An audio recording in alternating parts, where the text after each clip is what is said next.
안녕하세요. 빛함성 빛의 교회와 함께하는 성경 공부해 오신 우리 빛의 성도님들을 환영합니다. 네, 월요일이 되었는데요.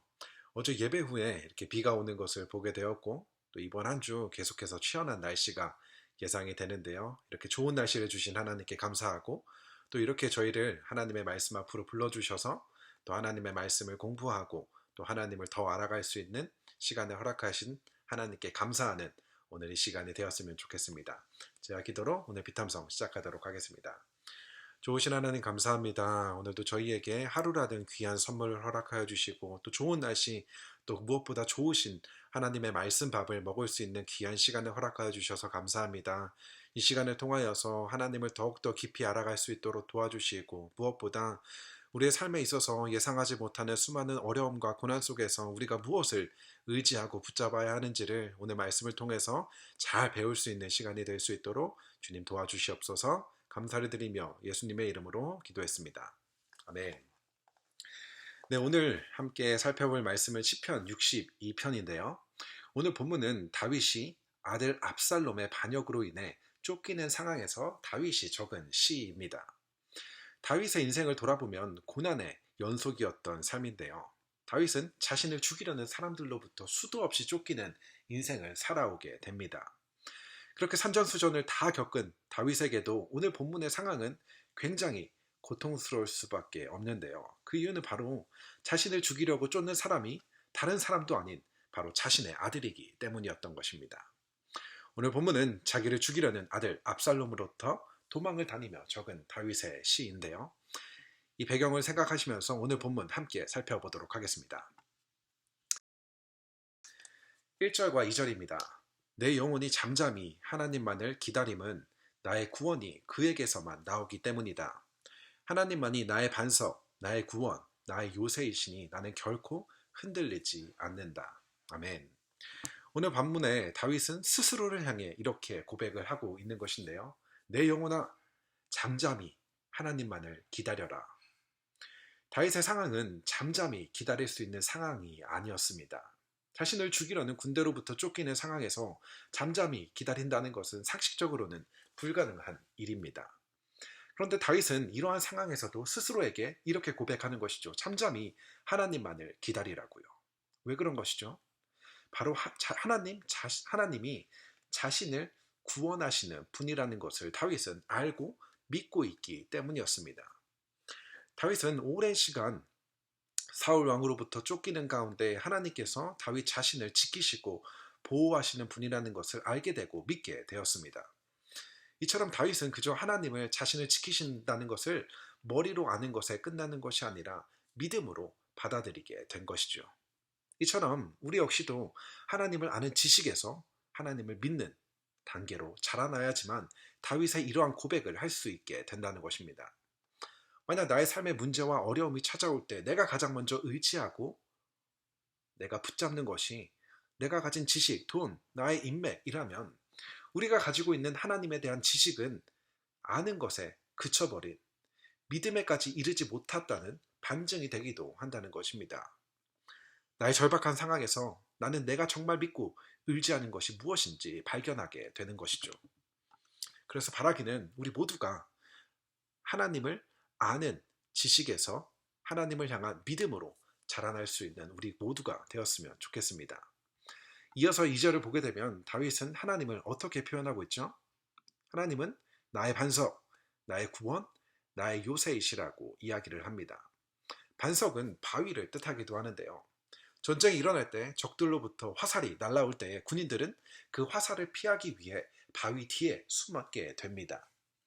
이처럼 다윗은 하나님께서 자신을 공격하는 적들로부터 자신을 지키시고 보호하시는 분이라는 것을 이야기하고 있는 것이고 요새 역시 군사적으로 아주 중요한 곳을 튼튼하게 만들어 놓은 방어시설을 이야기하고 있기 때문에 다윗은 하나님을 반석, 요새로 표현하므로 하나님께서는 자신을 지키시고 보호하실 수 있는 분이라는 것을 이야기하고 있는 것입니다.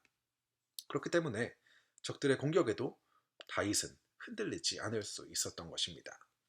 이어서 3절과 4절에서는 다윗 자신에 대한 상황과 처지를 이야기하고 있는데요. 3절과 4절입니다. 기울어가는 담과 같고 무너지는 돌담과 같은 사람을 너희가 죽이려고 다 함께 공격하니 너희가 언제까지 그리하겠느냐? 너희가 그를 그 높은 자리에서 떨어뜨릴 궁리만 하고 거짓말만 즐겨하니 입으로는 축복하지만 마음속으로는 저주를 퍼붓는구나. 아멘. 다윗은 자신 스스로를 어떻게 표현하고 있죠? 기울어가는 담, 무너지는 돌담으로 표현하고 있습니다. 다윗은 자신을 이렇게 표현함으로 자신의 처지가 얼마나 비참한지를 이야기하고 이러한 상황에서 적들로부터 공격을 받고 있는 자신의 처참한 상황을 이야기하고 있는 것입니다. 4절에서 그 높은 자리는 바로 다윗의 왕위를 가리키고 있으며 이렇게 다윗의 왕위를 무너뜨리기 위해 압살롬은 거짓으로 사람들의 마음을 빼앗게 되고 그로 인해 다윗은 예루살렘을 떠나 도망자 신세가 되어버린 것이죠. 다윗이 겪고 있는 이러한 문제들 역시 우리의 삶에서도 발견할 수가 있는데요. 전혀 준비가 되어 있지 않는 무방비 상태에서 찾아오는 삶의 고난과 어려움 속에서 우리는 우리의 모습이 마치 기울어가는 담, 무너져가는 돌담으로 표현할 수가 있다는 것입니다. 이렇게 여러 가지 모양으로 나를 공격하는 상황에서 다윗은 다시 한번 누구를 찾고 있는 것이죠. 5절부터 8절입니다. 내 영혼아 잠잠히 하나님만 기다려라. 내 희망은 오직 하나님에게만 있다. 하나님만이 나의 반석, 나의 구원, 나의 요새이시니 나는 흔들리지 않는다. 내 구원과 영광이 하나님께 있다. 하나님은 내 견고한 바위이시요 나의 피난처이시다. 하나님만이 우리의 피난처이시니 백성아 언제든지 그만을 의지하고 그에게 너희의 속마음을 털어 놓아라. 아멘.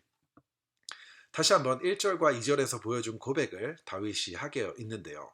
그런데 1절에서는 하나님을 향해 자신의 구원이라고 고백했지만 오늘 본문에서는 희망이라는 고백을 하게 됩니다. 하나님께서 자신의 구원이시기 때문에 아무리 희망이 없어 보이는 자신의 이러한 상황 속에서도 희망을 가질 수 있다는 것입니다. 전혀 희망이 보이지 않는 나의 상황에서도 나를 구원하시는 하나님이 계시기 때문에 우리 역시도 희망이 있다는 것입니다. 그리고 다윗은 다시 한번 하나님께서 누구이신지를 고백하는데요. 하나님은 나의 반석, 나의 구원, 나의 요새, 견고한 바위, 그리고 피난처라고 고백을 하게 됩니다. 그리고 그렇게 하나님을 고백하며 자신의 시를 읽고 있는 우리에게도 8절을 통해 이렇게 이야기를 하는데요. 8절 다시 한번 함께 읽어볼까요? 읽겠습니다. 시작. 하나님만이 우리의 피난처이시니 백성아 언제든지 그만을 의지하고 그에게 너희의 속마음을 털어 놓아라. 아멘. 다윗은 하나님을 자신의 하나님이라고 고백하는 것과 동시에 하나님께서는 오늘 이렇게 함께 말씀을 공부하는 우리의 하나님이시며 우리의 피난처이라는 것을 고백하고 있습니다. 그렇기 때문에 우리 역시도 다윗뿐만이 아니라 우리가 의지하고 마음을 터놓을 수 있는 분은 하나님이시라는 것을 이야기하고 있는 것입니다. 그리고 다윗은 이어서 왜 우리가 우리의 마음을 하나님에게 털어놓아야 하는지에 대해서도 설명을 하고 있는데요.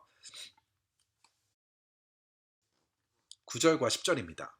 신분이 낮은 사람도 입김에 지나지 아니하고 신분이 높은 사람도 속임수에 지나지 아니하니 그들을 모두 다 저울에 올려놓아도 입김보다 가벼울 것이다.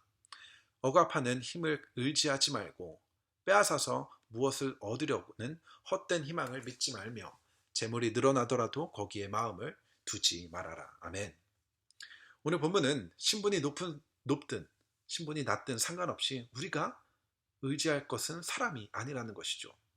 사람을 의지하는 것은 입김보다 가벼운, 다시 말해 우리의 인맥이 결코 우리를 구원해낼 수 없다는 것을 이야기하는 것이죠. 또 내가 의지하는 힘, 재물, 그 밖의 모든 것, 결코 우리가 의지하는 대상이 아니며 결코 그것들은 우리를 구원해내지도 희망을 얻을 수도 없다는 것입니다. 그렇기 때문에 우리는 하나님만을 의지해야 한다는 것입니다.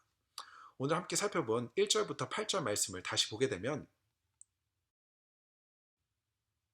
하나님만을, 그에게서만, 하나님만, 오직 하나님에게만, 하나님만이 그만을 라고 이야기를 하고 있습니다. 무슨 말이죠?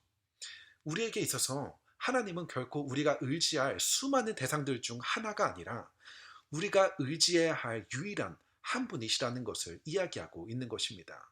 그 이유는 9절과 10절에서 이야기했던 것처럼 하나님 이외에 다른 무엇도 결코 우리를 우리의 삶의 문제에서 구원해내고 낼 수 없기 때문이라는 것이죠. 그리고 우리가 의지하고 우리가 붙잡는 하나님은 권세와 사랑의 하나님이십니다. 11절과 12절입니다. 하나님께서 한 가지를 말씀하셨을 때에 나는 두 가지를 배웠다. 권세는 하나님의 것이요 한결같은 사랑도 주님의 것이라는 사실을. 주님께서는 각 사람에게 그가 행한 대로 갚아주십니다. 아멘. NIV 성경을 보게 되면 하나님을 strong and loving God으로 표현하고 있습니다. 하나님께서 우리를 사랑하시지만 만약 하나님께서 우리를 도우시고 지켜주실 수 있는 힘이 없는 분이라면 얼마나 안타까울까요?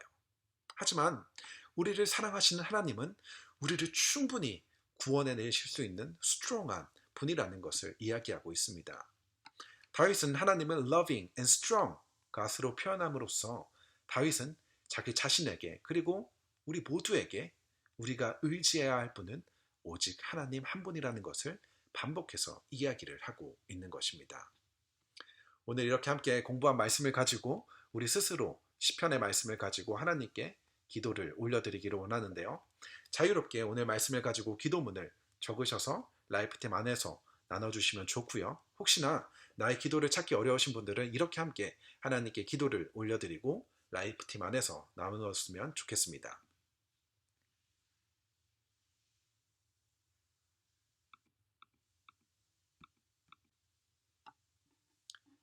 하나님, 제가 겪는 삶의 문제 앞에 오직 하나님 한 분만을 의지합니다. 나의 구원이요 피난처 되시는 하나님, 나를 공격하는 삶의 문제 앞에 나의 반석, 나의 요새가 되어주신 주님께만 피하는 제가 되게 하여 주옵소서. 예수님의 이름으로 기도합니다. 아멘.